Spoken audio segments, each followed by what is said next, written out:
Welcome everyone. Here we are with another research chat. Today I'm lucky enough to have a colleague and friend Paul Dimeo from University of Stirling with me to talk about drugs in sport.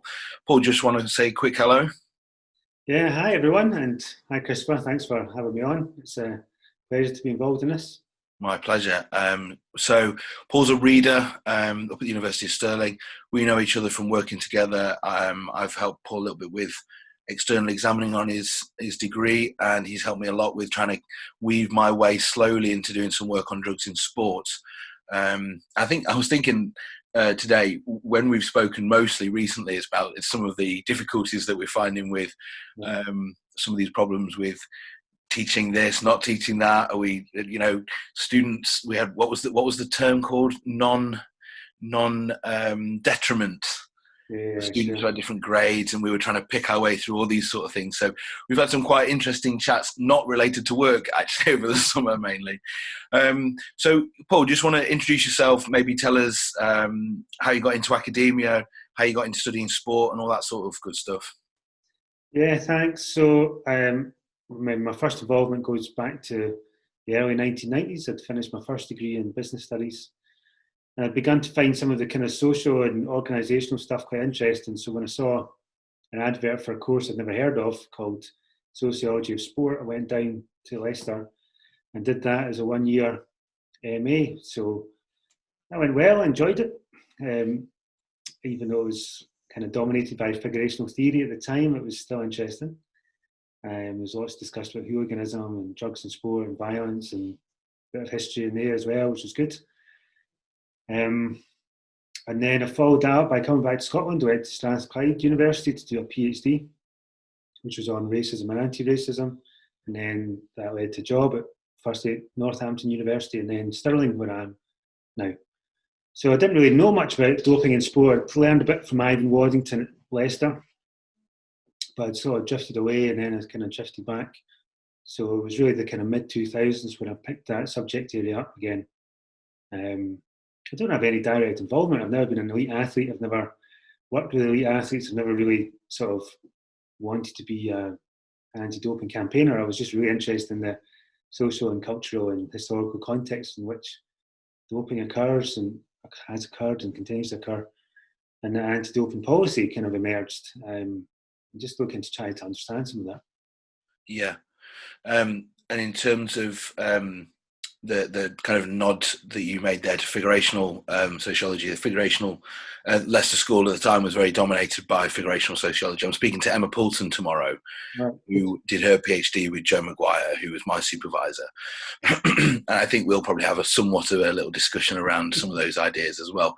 Quite interesting to see. I remember when I first started studying the sociology of sport, there was still this notion that there was some sort of paradigm wars of some sort, which I don't think there were, but I think as an undergrad or a master's student, I still felt like that was at some of the readings, it still came through. But certainly, as you know, I don't know if any staff really believed it was ever a thing at any point. But I know you said in the past that it possibly feels like they were very focused on it to some degree and trying to propose it as maybe the way to look at sport. I'm not sure. What are your thoughts on that? If that's the case, or Yeah, it's interesting looking back on it because everybody who was on the course was quite new to the subject. Not, the students. It was quite a small course, so there's only I think 7 or 8 of us. So we were all young and we were just out of our undergrad, and we'd probably done undergrad in different subjects. So we'd sit in this kind of converted house just off campus, just to the edge of campus. We'd have these sessions of 2 or 3 hours, and there was like 3 very senior members of staff. There was Eric Dunning, Ivan Waddington, Ken Sheard, Patrick Murphy. They'd all written books. They'd all done a lot of research. And then some of the younger staff that were coming through the time, like Dominic Malcolm, for example. And I suppose as a student, or as a group of students, we all kind of felt as if, they had their position. They liked the work of Norbert Elias. They liked the people who had kind of, agreed with him and followed up and said a bit more, and they wanted to apply that to sport. And so we all kind of felt, even if we didn't agree with it, we had to learn about it. When we were writing up our essays, our exams, our dissertations, we had to present a figurational position. We could present counter arguments, but certainly in the discussions that we would have, this kind of seminar type settings, discussions were pretty hard. Yeah. We were very early in our career. They were very well established. They all kind of agreed. We were all just kind of bouncing ideas around. Yeah. And even points, I just remember discussed with history, for example.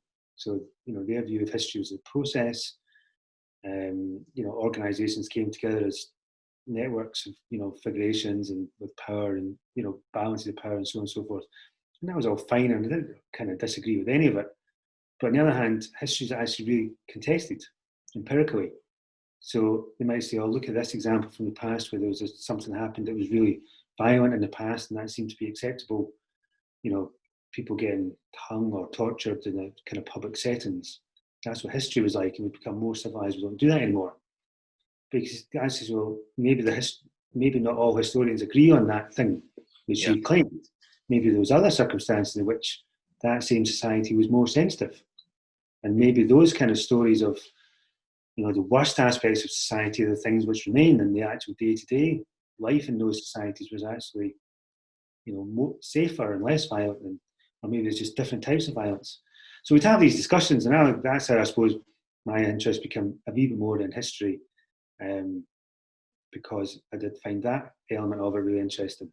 Yeah, I tend to find with these kind of theoretical wars between different theories, that almost all of the theories that we play around with as social scientists seem to have, as far as I'm concerned, far more in common than they do in difference.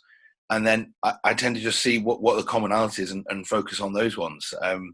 And different nuances or the different language people use to use them. To me, it just seems that we're still pointing to the same things. And then when like you've highlighted a problem that I do have with figurational sociology is the civilizing process, but I use an element of that in some of my work anyway. So it's right tool for the right job, and at times that notion is a good context for some stuff that I deal with in violence. At other times, I just don't think it makes any sense whatsoever. No, when we look at that idea, it screws you over, and it shapes the data in too much of a way. But anyway. I suppose some of the issues were just that it fits quite easily. Something like football hooliganism, it kind of fits. Okay, so people used to go to football and they used to be more violent, and that used to be almost part of the game and part of the culture. And then over time, they got less so. But can we translate that to anti-doping? I'm not entirely sure. Doping was never a form of violence as such. Okay, there may be circumstances in East Germany you could point to where people were kind of forced to dope, but it's not the same type of violence. And then over time, has it become more or less kind of civilized? Can we even use that term to refer to doping or anti-doping or other aspects of life?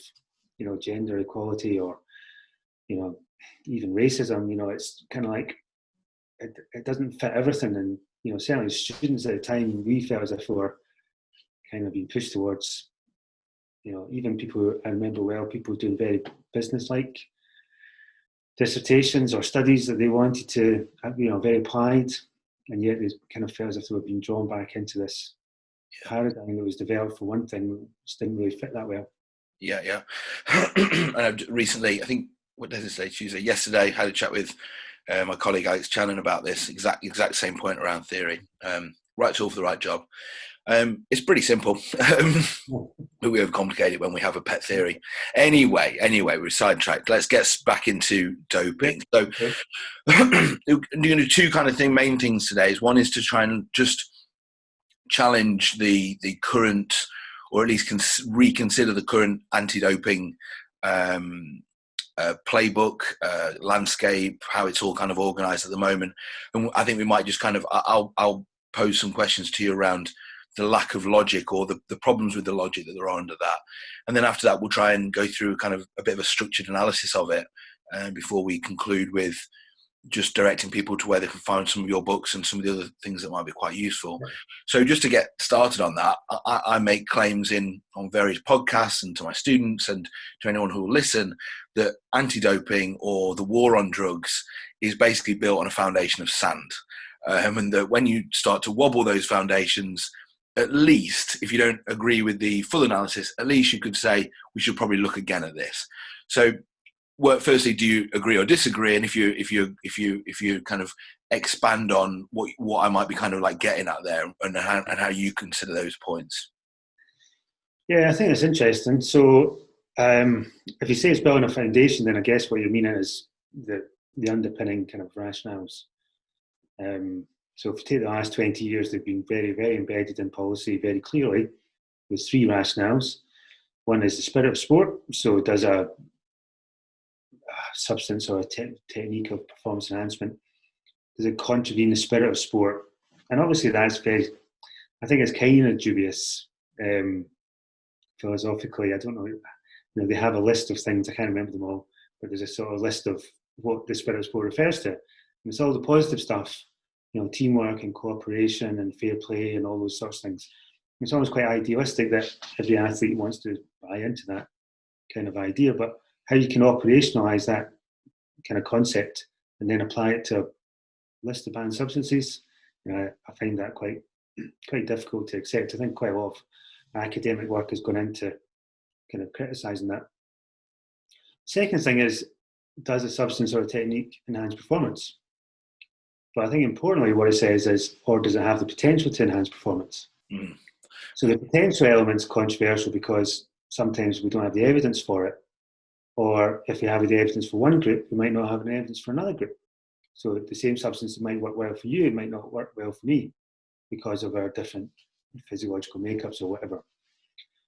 And I suppose it's also about quantity and what you mix with and when you use it. And so the whole thing about does something enhance performance is actually debatable, more debatable than you would think. I guess related to that is, what's the difference between performance enhancement as in you're preparing for an event and recovery?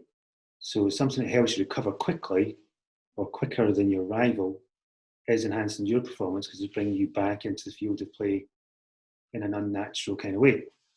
So the concept of natural and artificial and things like that have been absolutely fundamental to this since the 1950s, in fact, probably back to the 1920s. And again, that's almost the sort of core myth that the whole thing hangs on, that the athlete is a natural person. They're not enhanced by anything artificial. So the third thing is, does a substance or a method, by methods I mean things like blood doping and things like that, does it pose a risk to health or have the potential to pose a risk to health? So again, the word potential is in there, so they don't always know for sure if something is. So if it's a product that's just come on the market, it's not been fully tested on humans, then there's an acceptance that there may be a risk, and sometimes those products are banned, but sometimes they're not. And again, what's health, what might be unhealthy for you and what somebody else might be different with the same substance. But equally, again, there's this long tradition of discussions within the sociology and kind of philosophy of this topic, that health itself is very contested. There's lots of risks in sport. There's lots of risks that are far more serious, especially in contact sports or motor sports and such like. But there's also day-to-day risks, injury and I suppose ill health caused by over competitiveness and so on and so forth. And there's also mental health risks, which we're finding out a lot more about now, which are sort of almost embedded within an athletic career. So all of those things are discussable, definitely, but nevertheless, they were just kind of set in stone in 2003 with the first World Anti-Doping Code, and they've never really been changed. And so I think that is probably where some of these discussions can go from an academic point of view, can certainly focus on those things. Yeah, I think we just need to spend a little bit more time explaining to people how we can think of the difference or the grey areas between natural and unnatural, yeah. Especially when we're talking about athletes. I think most people will struggle with that idea, I think, to some degree, and that we'll see a clear demarcation between, to take a clear example, injecting steroids in your body is unnatural. Being an athlete in every other way is basically natural, just don't do that. And that would be the kind of demarcation. And if that's the case, then we're fine. But that's not the case, and it's more problematic. Can you explain why that is more problematic? Yeah. I guess the manufacture, I think, of an athlete begins at the early stage of their life, right? So to be an elite athlete, you probably need to have a good genetic makeup. You need to have parents who are really interested in sport. and who are willing to take you to all the best kind of sport environments in your local area. You're far more likely to be able to access the top level coaches if you live in a country that already has a developed sports system within that sport you're practicing. Even living in a city, I think, probably makes it more likely than living in a small kind of rural town.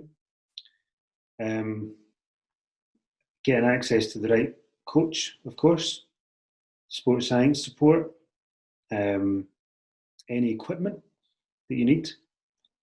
All of that kind of needs to be in place from an early age. So, I mean, you can think of any sport, but one obvious sport is swimming. I would have thought that to be an elite athlete, an elite swimmer, you need to live within easy driving distance of a 50-metre pool. And you need to be in a club that's really competitive, that goes in for all the main events, that has to be funding to support your travel and any other kind of costs that go into that. The parents would be happy to take you to all the weekend galas and everything. And then when you get good, your club or your National Sports Association has to support you going on international travel, which probably means your school has to support you and maybe your university. And it's all kind of resource intensive.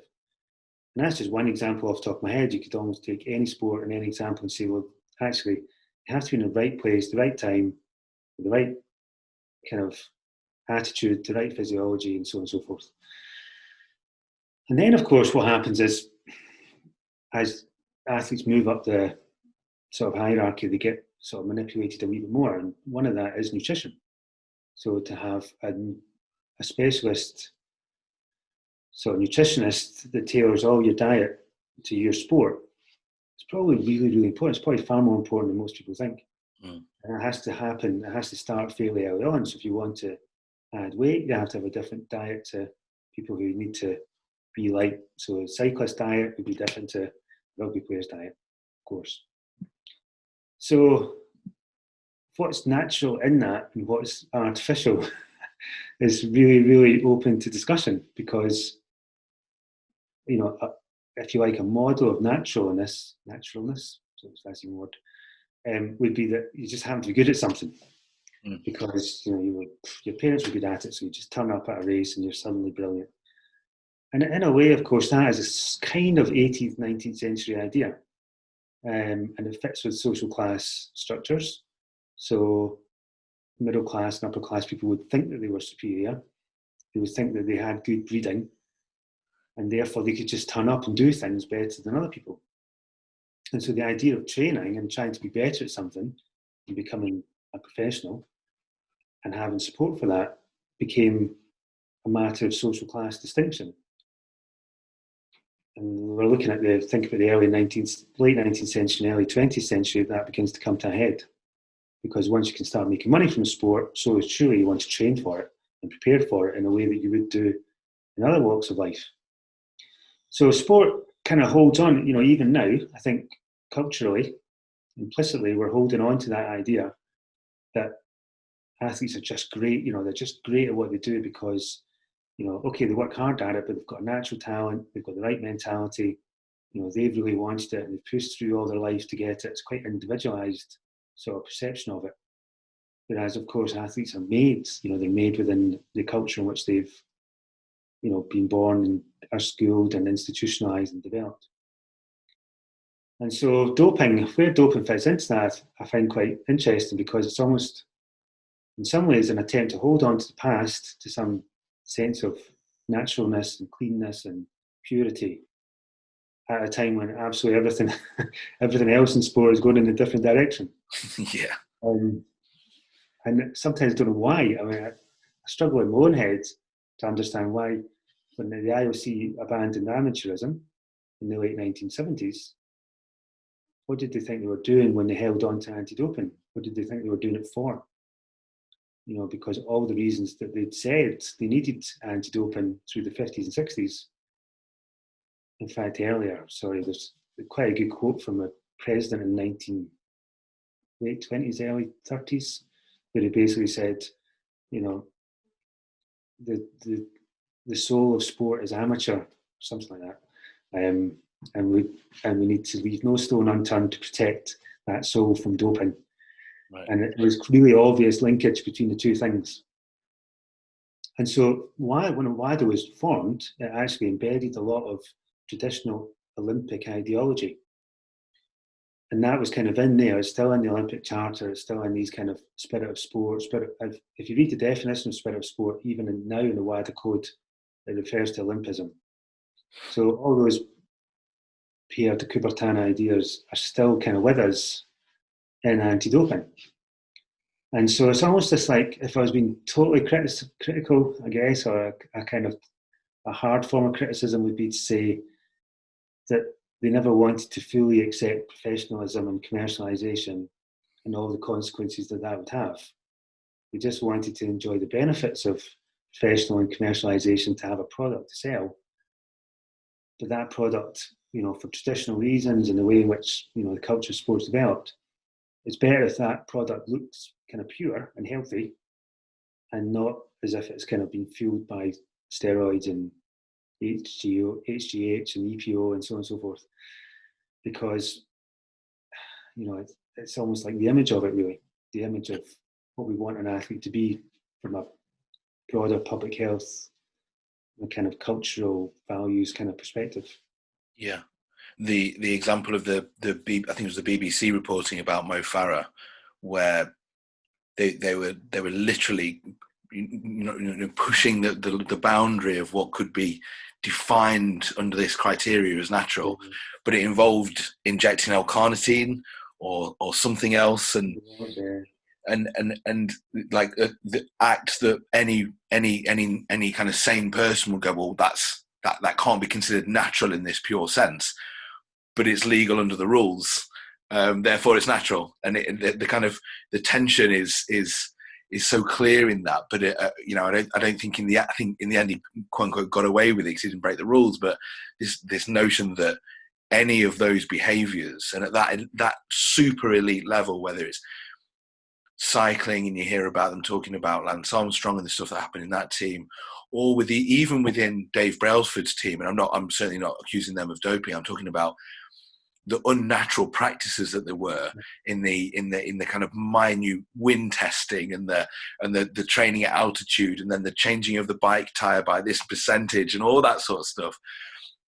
To think that sport has some sort of a kind of natural element to it when people are on these bikes that weigh the same as like a quarter of my laptop and whatever, and they've got to shave their skin and all this sort of stuff, the natural thing just becomes so far from acceptable to me that it gets a bit silly.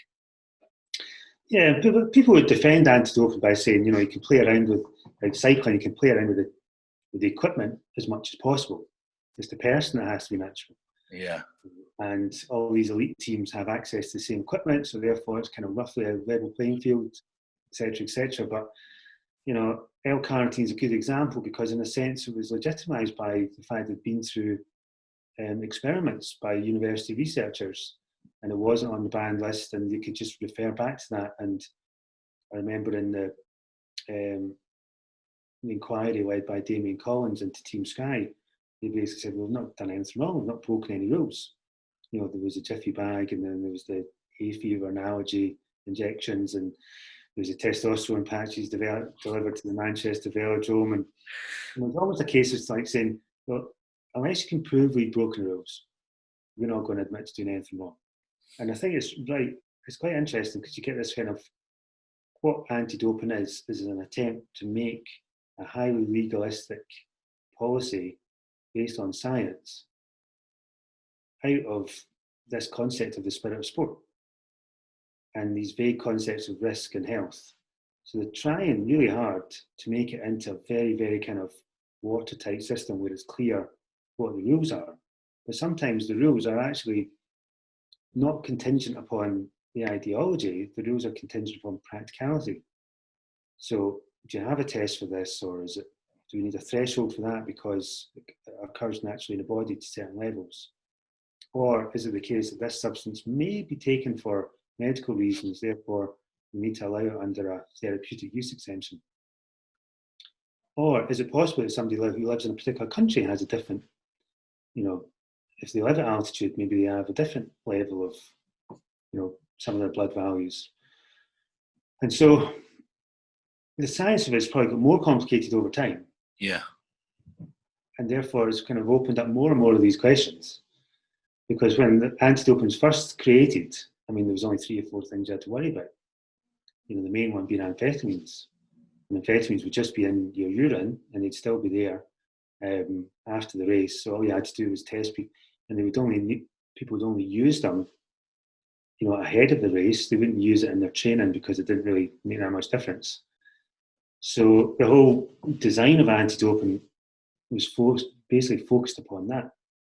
And then when you have this kind of boom in steroids in the 70s and 80s, and then you have the widening of the pharmacology in the 90s and 2000s, and then you're into blood products and all this kind of stuff, it's almost impossible to imagine that what was idealized in the mid-1960s is the same as what we have now, because it's just grown arms and legs in every direction. Yeah. Yeah. So, I mean, we've moved there neatly into kind of one of the first areas of analysis that I thought we'd look at. So if we just tie that bit up for a second, is if we have people who are kind of floating voters, who are convinced the anti-doping is the way forward, what we've tried to do there, at least to some degree, is to challenge the assumptions that that's based on. And you're always going to have people who will have a moralistic idea of drugs are bad, and that will never change their mind, and they've probably already switched off. But the people who are still with us, all I think I'd like people to do is just have an open mind to the idea that probably some of these ideas that we're working with in terms of anti-doping policies are at least shaky, and we can at least think again about them. And I think that's where we come in with the science now. So we've kind of thought through some of the stuff, and then I think the science of this is how we go about collecting data to understand the quote-unquote problem. And you just talked then about some of the history of it, and I know this is kind of where you got into it. So as a first level of analysis, I think the thing to do is to kind of understand some of the historical, social and cultural norms and practices that have helped get us to where we are now. And I know this is kind of your first way into this yourself. So can you just talk us through, one, some of that process, and two, the research that you've done on that area in terms of how you went about collecting historical data? Yeah, so when I first started thinking about the history, I didn't find a lot of sources. It was a wee bit of a challenge. There was newspaper sources that talked about kind of rumours of drug taking, and then went to the IOC to look at the IOC Museum in Lausanne to look at how their kind of ideas had developed. And I suppose one of the best resources was their kind of magazine or bulletin called the Olympic Review, in which members of the IOC at different levels would write in and say, you know, isn't this terrible? You know, I've just heard that young people are taking drugs. You know, we really need to stop this for the good of humanity. Basically, they were quite, you know, dramatic about it. Right. And then you could see in the committee meetings how it gradually emerged in the late 50s and early 60s. And the president at the time, Avery Brundage, started writing a few kind of memos about it, and then set up a medical commission. So I suppose as it went on, I started to find the details of how it gradually became formalised, and became a bit of a bureaucracy, with committee meetings and lists of banned substances and scientists that were in groups, and the groups would work on different things, and then that kind of developed in different ways. And then over time, I had a chance to look at East Germany, how East Germany stuff developed, which I didn't really know much about. I just knew, you know, what I learned in the 90s from the media, that it was all terrible. But if you look at the 1960s stuff, they got a couple of PhD students to go and research, you know, of what we now think of as a fairly standard steroid called Turinabol. It was then produced by the state pharmaceutical company, and it was distributed in a very, very high organised way, with doses which were planned out clearly. The coaches were told and the doctors were told. The athletes were not always told, but sometimes they were. If they were young, their families probably weren't told. But the kind of rationale for East German, I mean, I don't know you believe this, but I tend to think it's possible, is that they wanted an elite sports system. And if they were going to actually fund and resource and plan an elite sports system, they wanted to be successful. And to be successful, they looked at their competitors and asked what they were doing. And then they came back and reported and said, well, they're all doing steroids. Right. So actually, if we're going to start this program, we need the youth academies, we need the coaches, we need the doctors, we need the technicians, we need the facilities, but we also need a steroid program. And it was formalised in 1974 under what was called State Plan 14.25, but it had been going for a few years before then.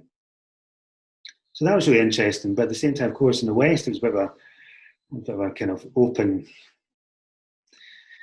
market.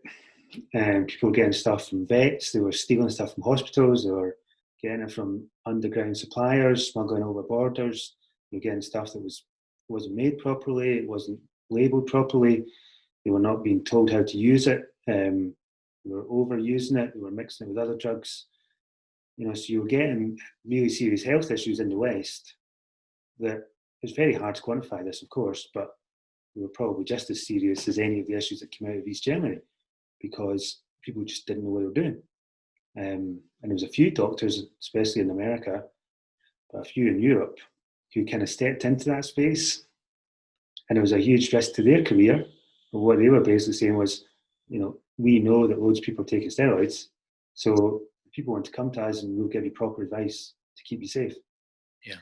And I suppose what I found out recently, going back through the Dublin inquiry, which was held in the aftermath of the Ben Johnson positive test in 1988, was that a lot of athletes were kind of migrating to these doctors throughout the kind of 70s and 80s.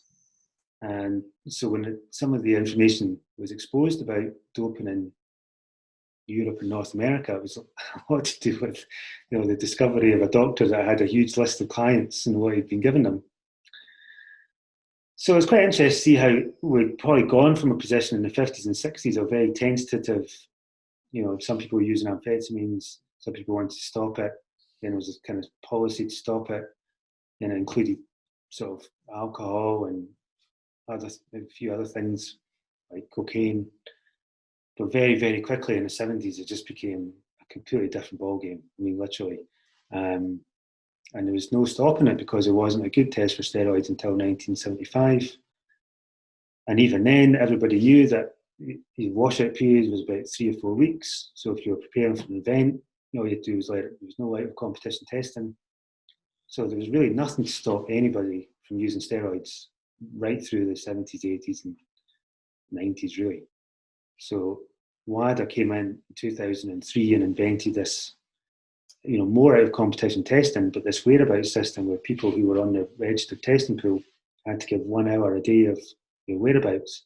But that was just a response to what had been happening for decades before, where people would just go off to a different place, different country, whatever, really hard to find. And so WADA really just wanted to get on top of that. So I don't know if you remember, 2004 at Athens Games, 2 Greek sprinters basically spent a few months running away from the anti-doping authorities in the run up to the start of the event. And I think one of them was actually the flag bearer for Greece. And then so the anti-doping people found them in Athens, just a few days before the event. So they staged a car crash. So they would end up in the hospital to avoid getting drug tested. And they paid the doctor to actually put them in bandages and stuff to show that, that's where they were. And this all came out later, of course, but that's the sort of thing that was going on. People just thought they could get away with it if they were just a bit smart and clever. What we know, of course, is you mentioned Lance Armstrong and all those professional cycling teams, and that was their attitude, I think, for quite a long time through that period. As long as they had the right doctors, the right information, the right strategies, they felt they could get away with it. So, I guess what I've been interested in over the last sort of 15 years or so is just building up that big picture of how things have changed over time. Possibly depending on different organisations, different leaders, different substances becoming available, different testing becoming available. Sometimes if a test is developed for one thing, groups of athletes will move on to something else. So there's always adaptability and changing within this environment.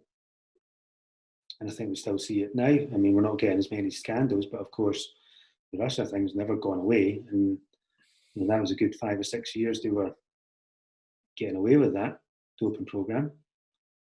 So we've seen some evidence recently of underground kind of doping networks still existing.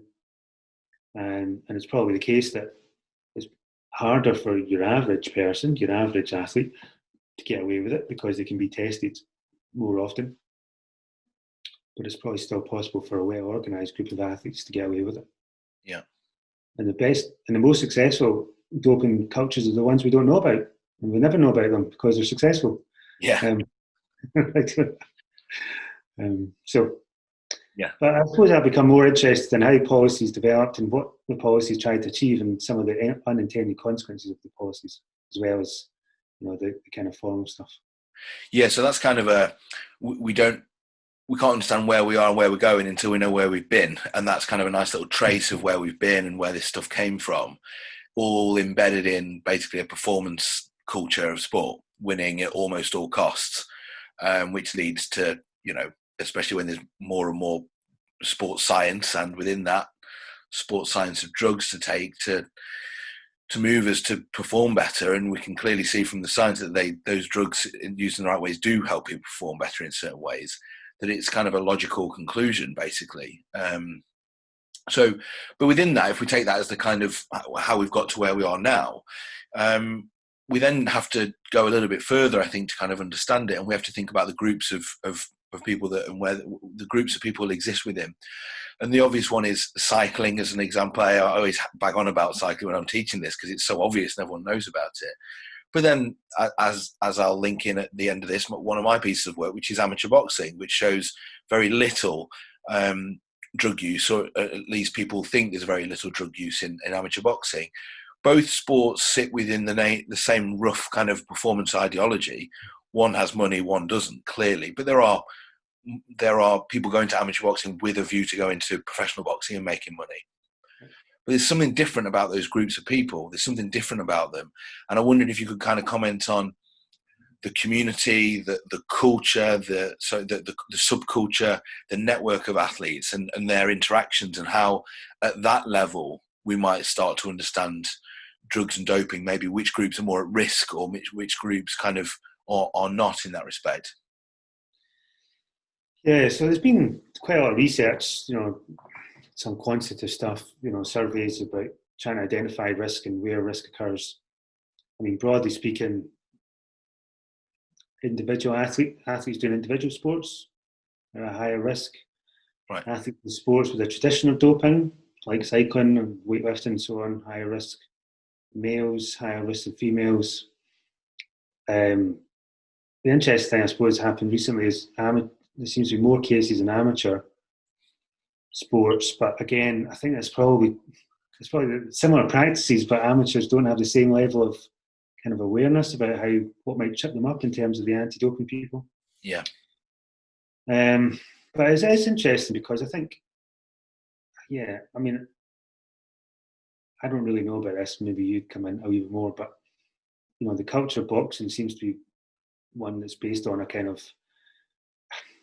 I don't know, there's almost a sort of, for want of a better term, a kind of gentlemanly code of conduct.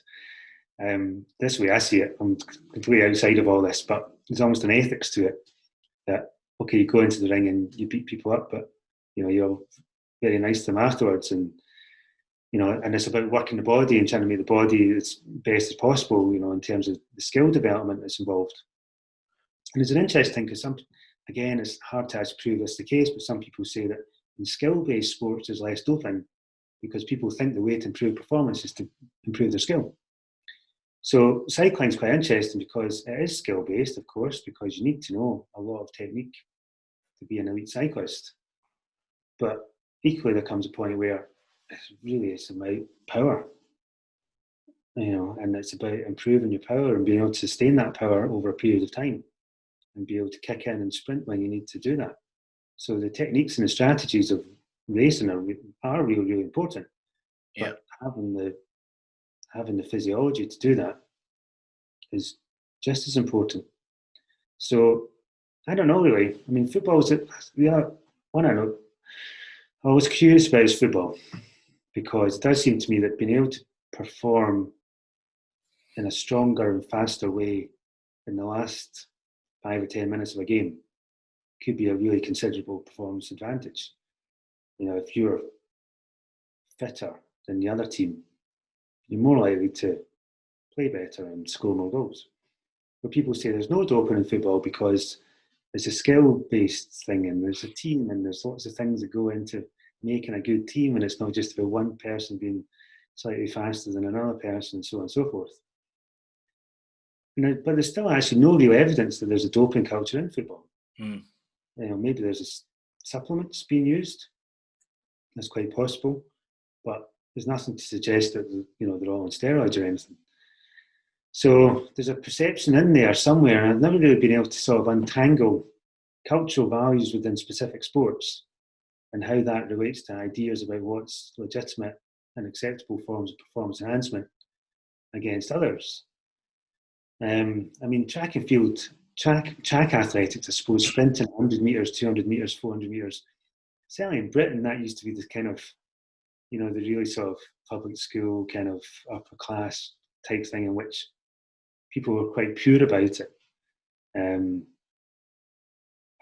But yet that seems to be, well, I'm not saying this about Britain, but worldwide, that seems to be where there's always been doping. Yeah. And probably continues to be, according to some of the prevalence surveys that have been going on.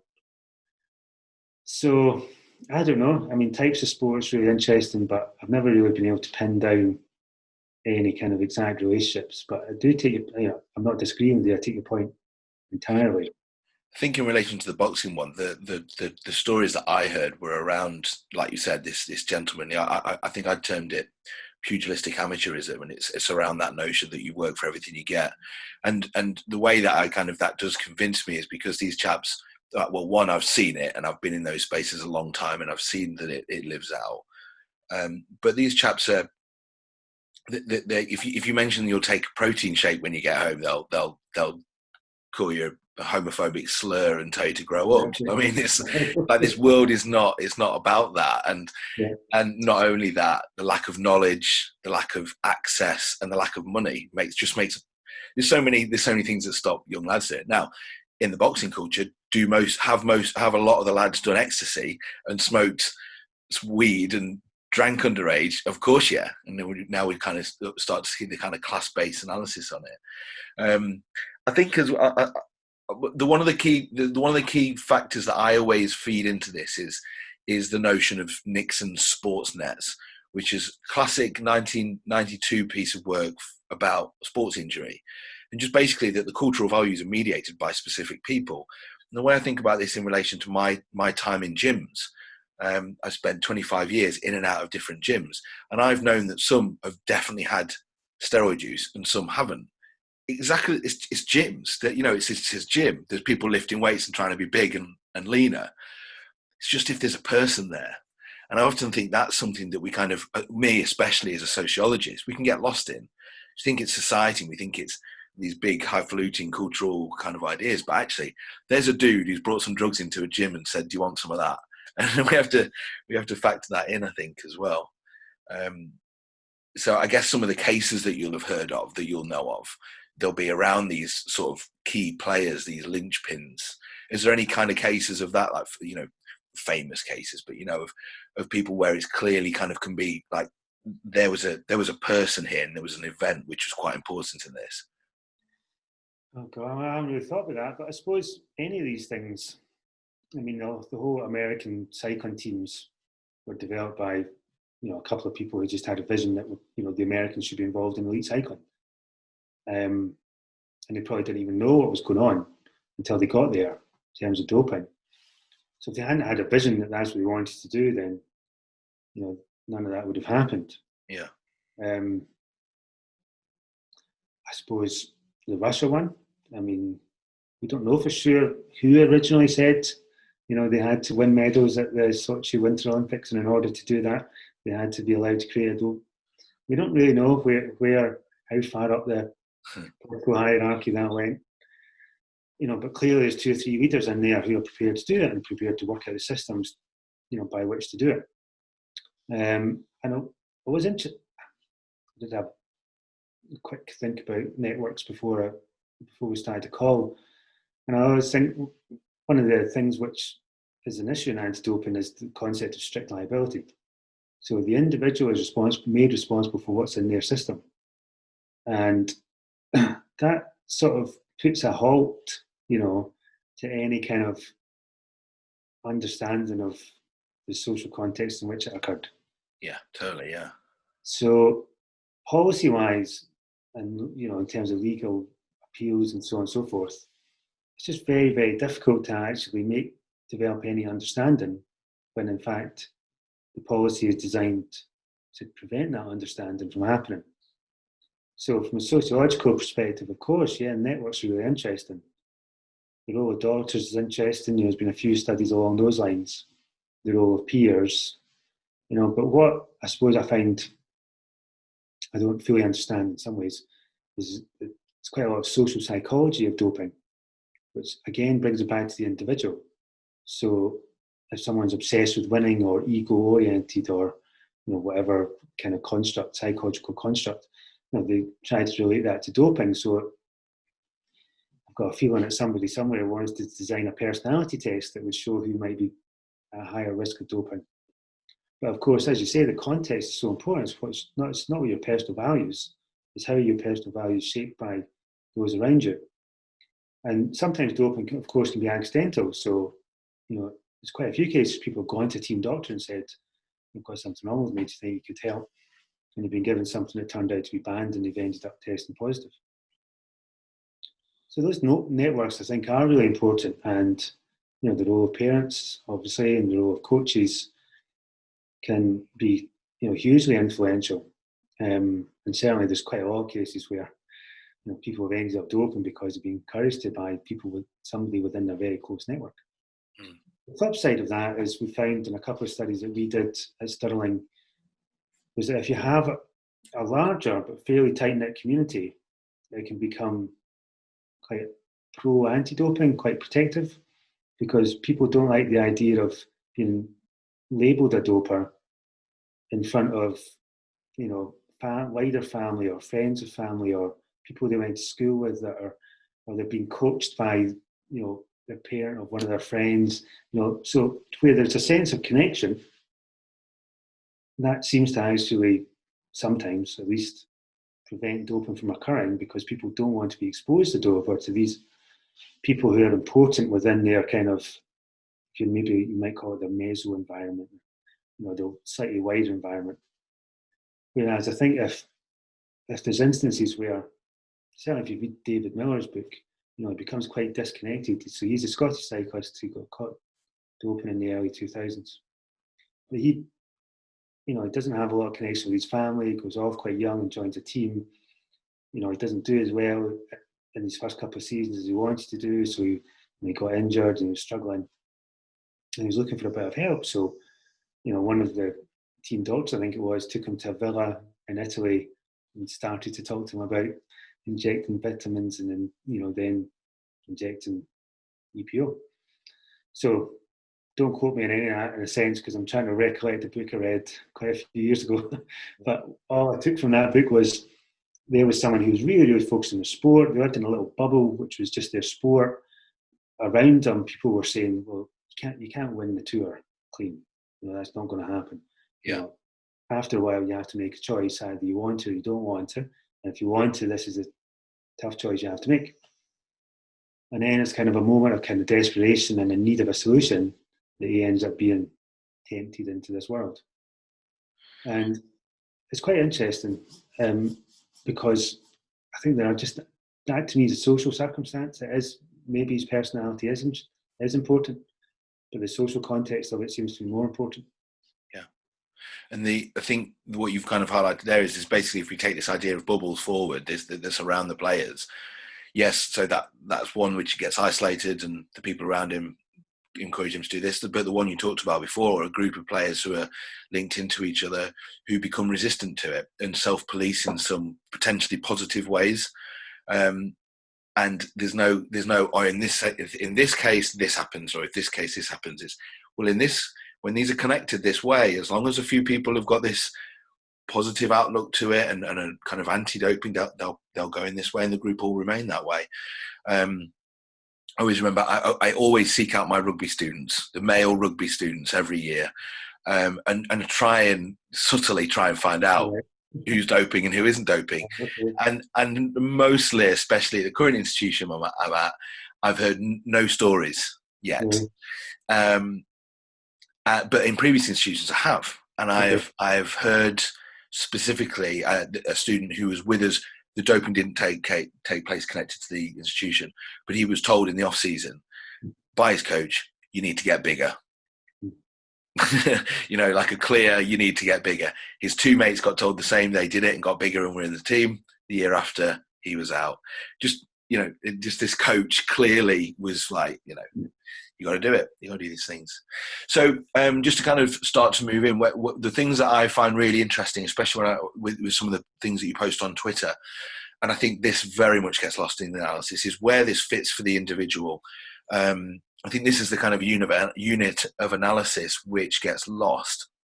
As you say, strict liability, person's fault is it's always that person's fault, which is problematic. But they are a person and not some athlete that lives this perfect life. Often there, and hopefully you'll tell the story of the older female, was it cyclist, Yeah. and many athletes who have had these horrific things happen to them, and not just even in the day-to-day sense of whereabouts stuff, and never failed a test, but the ones. So anyway, you can tell a million stories of this, but could you maybe just pick out a few stories of individually where this has really damaged people's lives? Because I think that helps it bring it to life to people why we need to think again about the war on drugs again. So the cycling one you mentioned was a woman who was 78 years old. She'd been taking something for medical reasons since 2005. What she said, I think, Anthony, afterward, was that she wasn't sure which rules applied to her and not. She was an amateur athlete. And so she ended up being given a year ban when she was 80 years old. And, that to me just doesn't make any sense, really, does it? And then you have people who, I guess one of the ones I've often thought about is an athlete who's called Roger Wenzel. So he was very, very amateur. He'd been in and out of a few different sports, and he started hammer throwing when he was in his late 50s, I think. And he was starting to get good at it, but there was only a handful of other people who were doing it. So they were, it was probably quite easy to get in the top 10 and then the top 5. He said to me once, he was still miles away from the guy who was first and the guy who was second. He was never going to be able to beat them, but they were all quite friendly. And when this thing I'm about to tell you happened to Roger, all the competitors were absolutely disgusted that it happened to him. So he was taking testosterone for medical reasons, had been prescribed by his doctor. So he phoned up to try to get some information because he'd never had any anti-doping education. And there was no testing or anything at his level. So he told him what he was taking, and he just asked if someone could phone him back and tell him what he needed to do, basically, which should have been to get a therapeutic use exemption. Nobody phoned him back. But the next time he was at a competition, somebody turned up and drug tested him. So he tested positive for testosterone. He got a 2-year ban. He was, I can't remember what age he was. I think he was about 60. And he was basically saying, how does this make any sense? Sport to me is about being healthy, trying to keep yourself healthy. I care for my wife. She's not very well, so I need to be strong.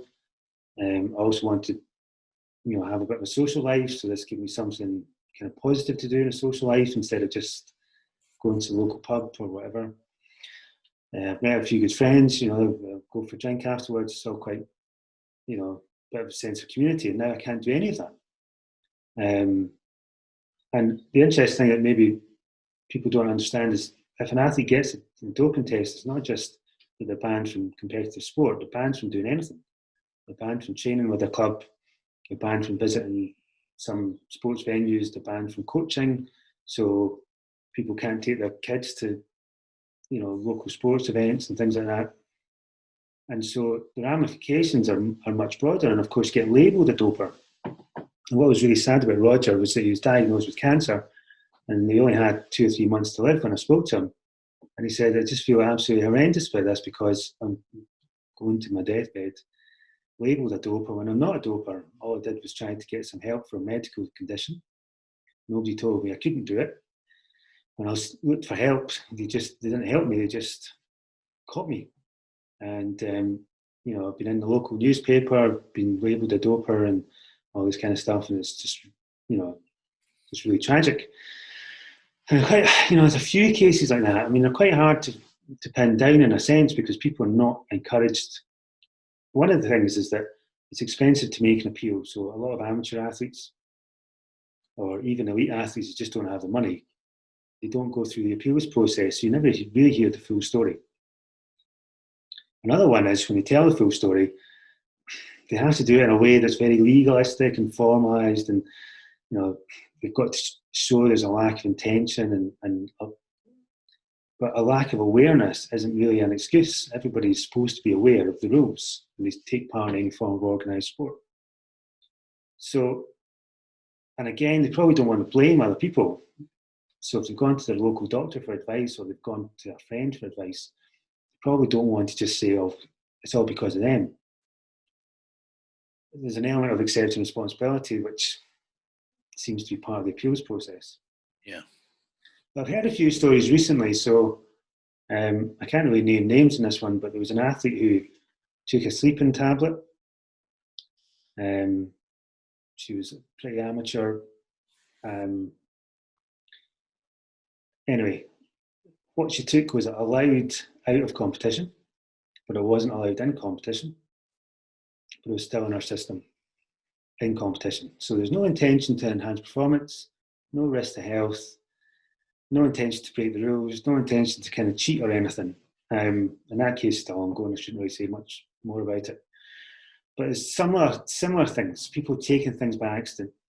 There's been a few cases that have been proven to be upheld, contamination, cocaine contamination. There's been a couple where the athlete ended up kissing someone who had taken cocaine and they got transferred. And of course, even if it's true, sometimes people are very sceptical if that's the real reason.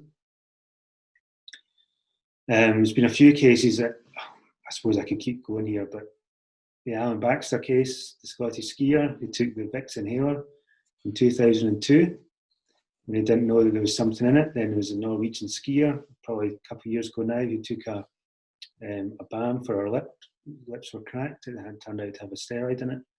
There was the 16-year-old gymnast from Romania, Andrea Radican, in 2000 Olympics, who lost her gold medal because the doctor had given her cold medicine and she tested positive. There's lots and lots of examples. And I suppose I've been trying to build them up through the course of my work. A few other people have.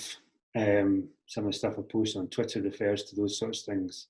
And I suppose it's just that point in which you think, okay, so there's rules and everyone's supposed to understand the rules, but is it fair that these people are being caught out in this way? Does it make sense? And from a kind of purely anti-doping point of view, the response is always, well, the rules are the rules, and if they broke the rules and it's found in their system, we have to apply the rules. And I suppose, I don't know what the solutions are to that, but there might be something in which people can make a case for the circumstances in which they've ended up being caught, which actually, as you say, treats them like a human being and not just a total deviant stroke criminal who's deliberately gone out and broken the rules, which is what it always looks like. So to me, the obvious thing is that there's so many different types of doping. It's one thing we put in the book. So the book with Werner Moore that was published 2 years ago, myself and Werner, one of the solutions we proposed was that there would almost be a graded set of sanctions, or set of graded sanctions even. So if you're a junior athlete and nobody's really giving you much education and you ended up taking something, you might just get a warning, or you might get something, if you're a middle ranking athlete and you've taken something but it's not for performance, you might get a little bit less. But that would be almost automatically in the system. You wouldn't have to go to an appeals process. It would almost just be constructed as, here's the different layers of doping situations. If you know what you're doing, you've been fully educated and you get caught with steroids, okay, you've had it. Yeah. You're at the other end of the spectrum where you're an amateur, you've just come in to a master's level, competitive environment, and you've got some things that the doctor's giving you for a different reason, you should be treated differently. So we proposed that, but of course, nobody's yet taken us up on it. I mean, even just from a basic sense of, as you say, you're an experienced athlete, you've had all the education, and you're at the Olympics and you get caught with steroids. Well, okay, I get that, because there's a lot of money on the line there. And if it is a money-orientated problem, well, then that makes sense for a more harsh penalty, doesn't it? But all the examples you described before, it's like, well, if this woman wins or doesn't win a over 70s cycle race, who cares? Like the one person who she may have doped to beat, yeah, that person. But it turns it into a kind of, it just turns it silly. Whenever I butt up against these people's thoughts about drugs, and in a general sense as well, recreational drugs and legal and illegal, alcohol use and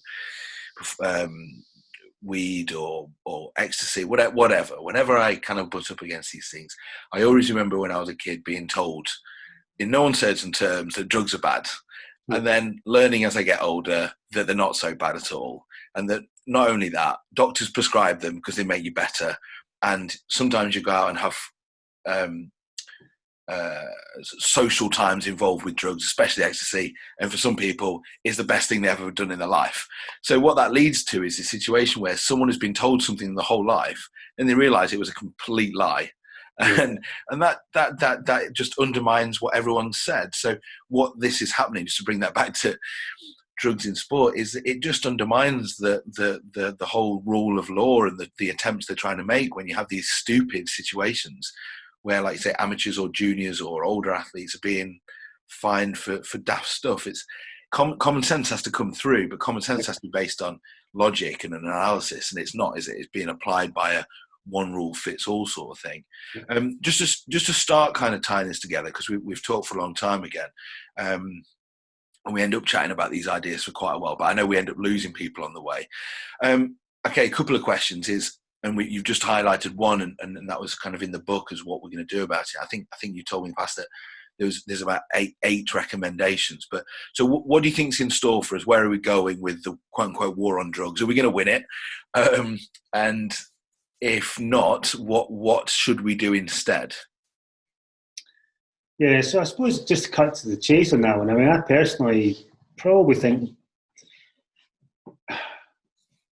nothing's going to change at the elite level, and nobody's going to change the policy at elite level. But there probably could be a different policy for amateurs or juniors or masters. There probably could be a kind of lighter touch system.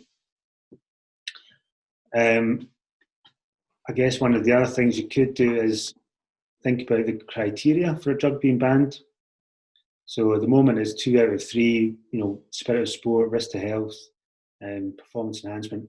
But you could basically say maybe it has to be, maybe you could take away spirit of sport because it's not really helpful.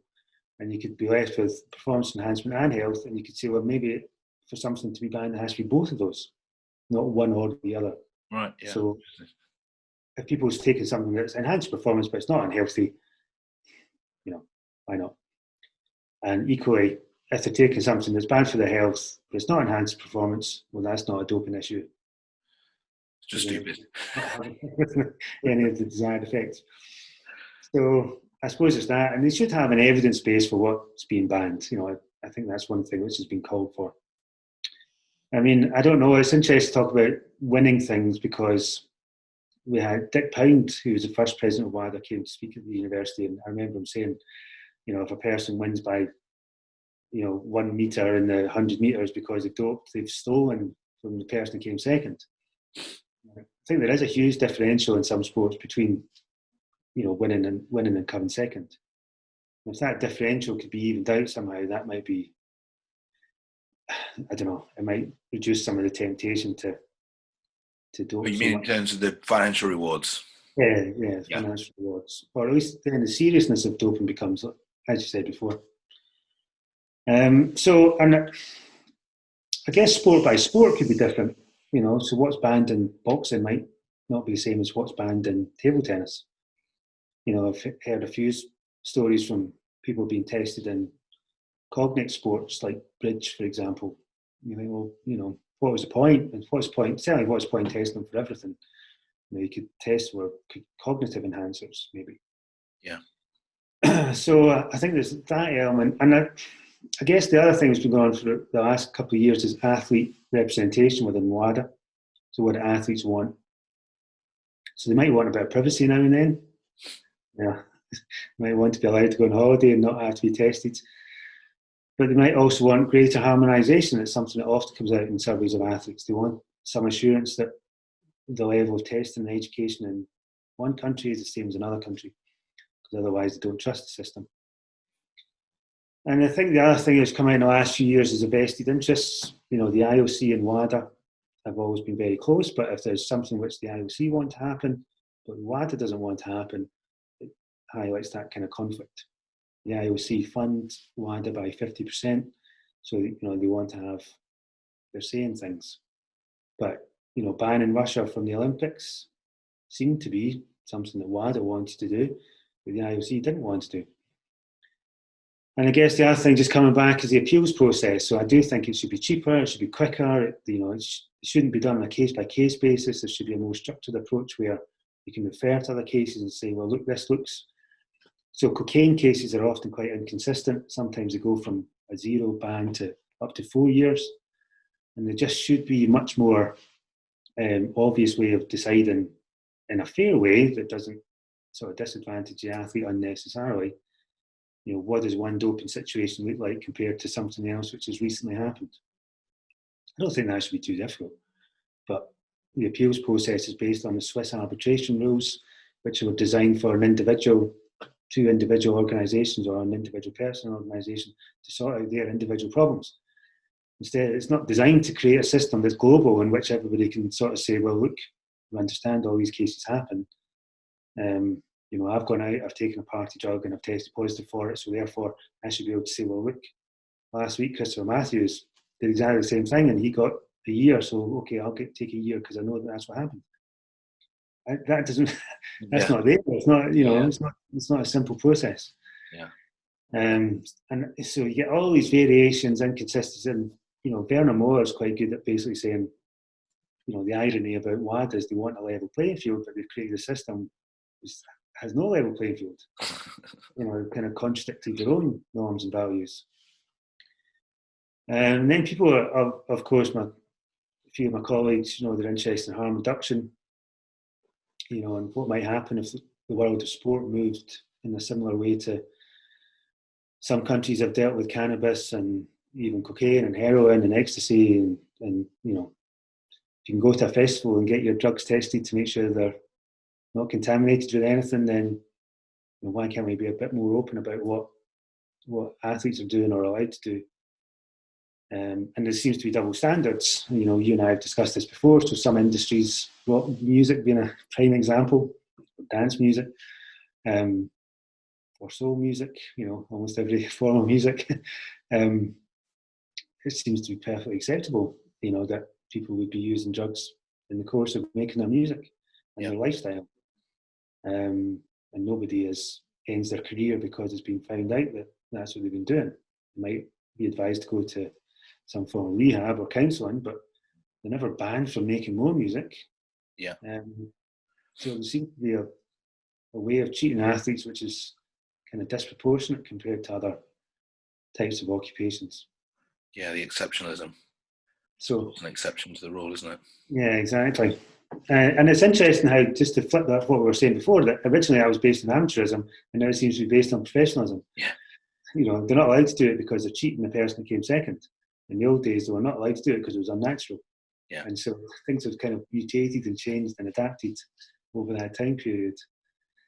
Some of the conversations I've had recently with people on a few podcasts have been around how we can use social theory to start to understand why people in bodybuilding, aesthetic sports, strength sports do drugs in places where it's not banned. It's allowed to do it, but the health risks are involved because, as you can imagine, especially in high level bodybuilding, you are talking about an amount of drugs which will put a will shorten your life expectancy. I think some of the stuff that we're talking about for athletes, especially tested athletes, if they are taking drugs, it's not a great deal of drugs. It's bits and bobs here and there. Anyway, one of the things that I find really interesting about that space is that because they can openly talk about drugs, they can openly seek help and advice. Now, some of that advice is terrible and it's still not coming through the right channels, but at least it's there to be talked about.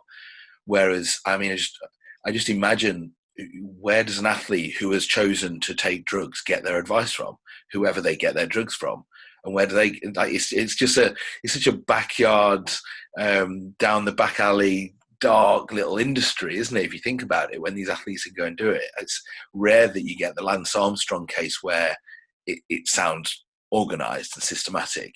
I imagine, and there's, I guess, not a lot of work on this, because how do you get athletes to tell you about their kind of dirty little secrets of where they got all the drugs from? I mean, it's going to be very difficult to get, but I imagine it's not through pharma grade stuff which has been injected by a doctor, etc., etc. So, but in those spaces, those bodybuilding cultures, there is specific harm reduction strategies paid for by the NHS, and people go to them and they get help, and they get psychological, physiological help. And it can be really, well, it obviously changes lives for some people. And it also helps people do those drugs if they're going to do them anyway, and they do them in a more healthy way. So I'm kind of fascinated by that space and how it's so aligned with sporting spaces, but so different. Yeah. The performance outcomes are basically the same, get bigger and stronger. But the routes to get there, the liberal way that it's done, means that there's a lot of people who it seems like they do a lot of drugs and it doesn't affect their health one little bit. And just to go back one more bit of conversation, which I wanted to pull out, and it's just a comment about the chap who you said, the 50-year-old who was on basically testosterone replacement therapy from his doctor, which he's been given to be healthier because presumably he had low testosterone. And we know that low testosterone can be quite damaging, and high testosterone can be damaging as well. But at the same time, like, if he's caring for his wife, he wants to be stronger and more virile in a kind of like just a vibrant sense. That sounds like such a positive for him. And at 50, shouldn't he be encouraged to do that rather than to stop it? A couple of cases around the same time, there was, so I'm just going to slightly change my camera angle because the sunlight's suddenly appeared. It's a bit strange for Scotland in the middle. Well, and summer in September as well, still. There's a couple of cases around the same sort of time. So there was a cyclist called Jeff Hammond, and he was also taking testosterone, and he was basically, he did manage to speak to USADA, and they basically said, well, it's up to you. You either stop cycling or stop taking it.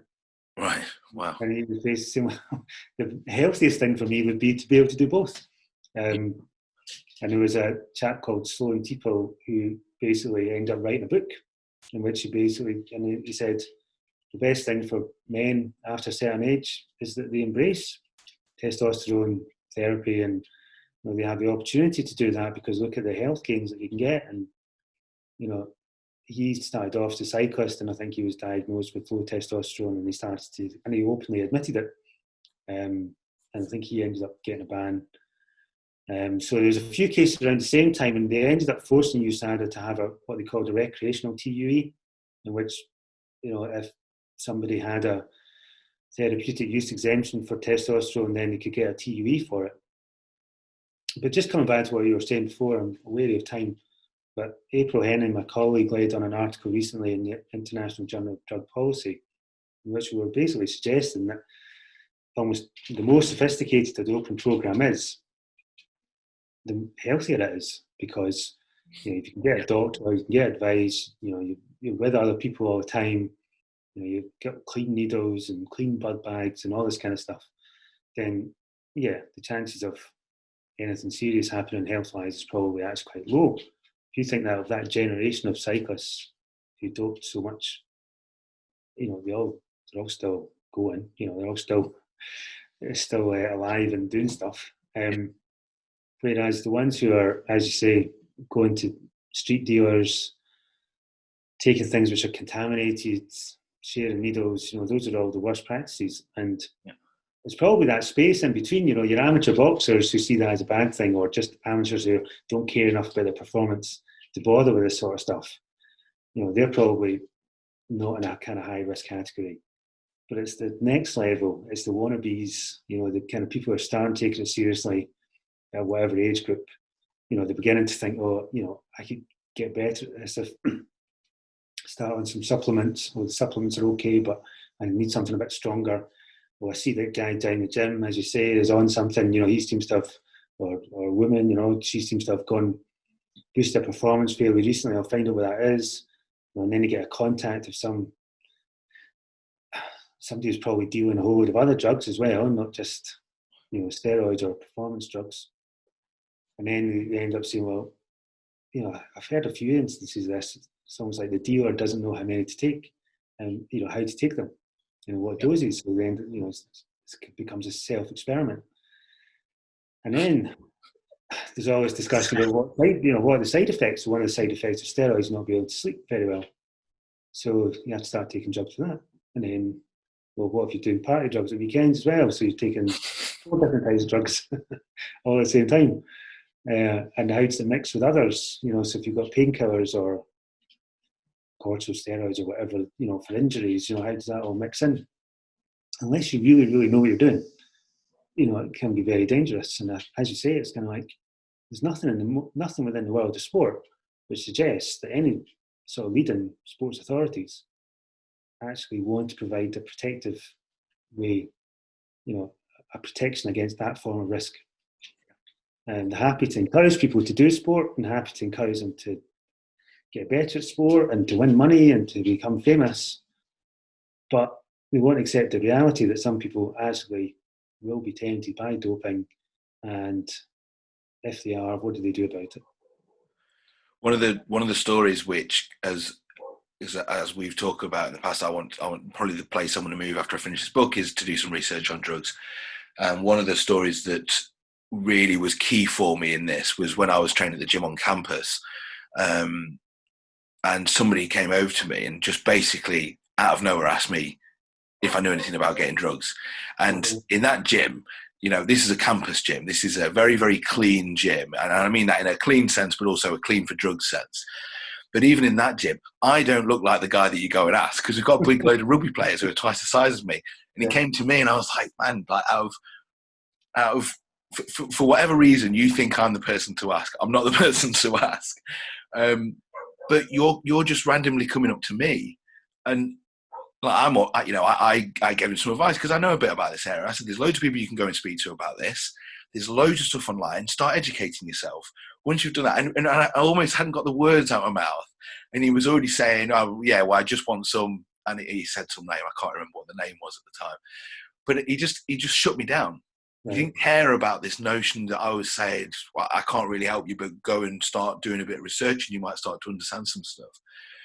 Because he clearly just wanted the answer, didn't he? He wanted the, here you go and do this and you'll be whatever, all your problems will be solved. But anyway, that's one of the things that has made me really interested in this area. And my angle into this area was just through training and knowing a lot about training practices and finding myself following people who had a lot of stuff about training practices. But then you start to see there's lots and lots of information about drug use in bodybuilding. It is out there. People don't get it. And that's in a space where they can talk about it. In this space where we can't talk about it, it just seems odd to me. So anyway, we're getting sidetracked again. But it is really interesting, I think, and especially just to try and just imagine these really awkward situations that athletes are in who are taking drugs and don't understand them, and coaches said this and all that. There's still more light to be shone on that, I think. Yeah. So in terms of where people go, you've mentioned a couple of books. If you can just kind of give us the references for them, the titles and whatnot, and maybe a couple of papers. Yeah, thanks very much. So the history book is called A History of Drug Use in Sport, 1876 to 1976. So it was published by Routledge in 2007. Then my book with Werner Moeller is called The Anti-Doping Crisis in Sport, Causes, Consequences and Solutions, published by Routledge in 2018. The paper I mentioned on harm reduction is quite an interesting one because it uses the concept of enabling environments and risk environments.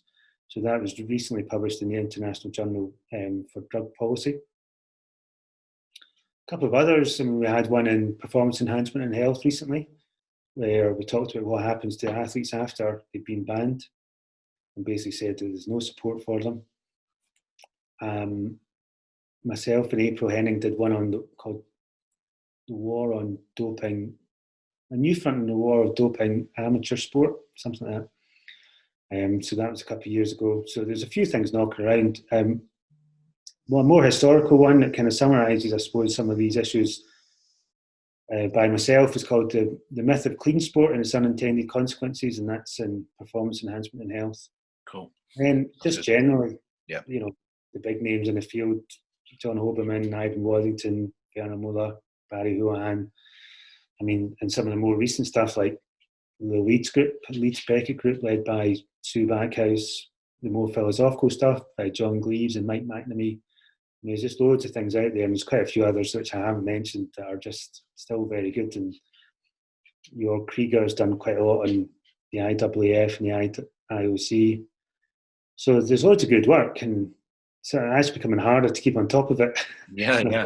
This is like 4 books and a pamphlet, you know, and now there's like stuff coming out all the time. So yeah, it's definitely a growing field. Considering how much work there is, I don't see the public discourse changing much at all.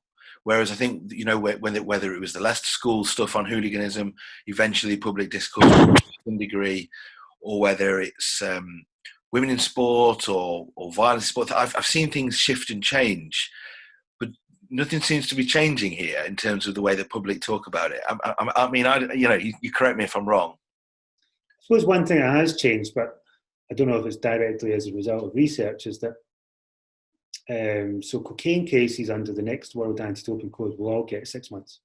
Right. With a recommendation for rehab or counselling or some sort of recovery process. So I think that sort of thing is probably quite good. Yeah. There's more awareness, I think, within the world of anti-doping about inadvertent cases, and there's not really any strong solutions about how they could be managed. But definitely I've heard it discussed. I've been at some legal conferences where they talk a lot about proportionality and harmonisation and fairness and so on. But without overhauling the whole system, these things can only ever be tweaked. Yeah. They can't really be fully sorted. So I don't know, and I've heard a couple of cases of people getting 4-year bans for the most stupid things. You know, contaminated supplement, 4-year ban. You know, that happened recently to someone I know quite well. Yeah, it's just, in some instances, they seem to have gone tougher rather than lighter. Yeah.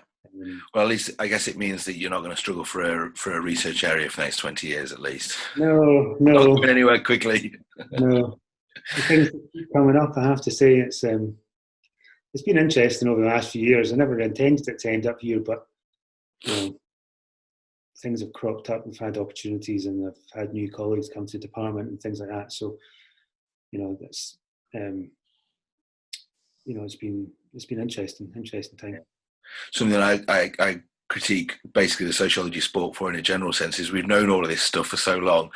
We've known that these fundamental problems in the world of sport. I still give references to stuff from the 1990s for my students, and it still exactly plays out the same today.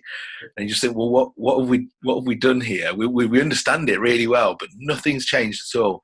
And if you're doing the sociology of social problems, shouldn't an outcome be the social problem shifts in some way? But it's quite hard to see where that impact. I suppose it's such a big field and so international. And so many people.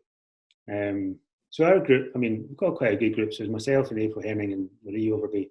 And Marie's work's been kind of surveys of athletes and looking at athletes' kind of working conditions and so on. And so we have put together an impact case study for REF. You know, so we've pulled together some evidence of things that we've changed between us, kind of in the different countries that we've been working in. And I suppose that's probably all we can hope for. I don't know if there'll ever be a point where any single researcher could change WADA's policy. So I did feed into WADA's policy when they had a consultation process, and they got back to me and said, yes, thanks, you know, it's good to hear that comment. And I suppose what I'd said was that anyone who's going to be tested should be educated.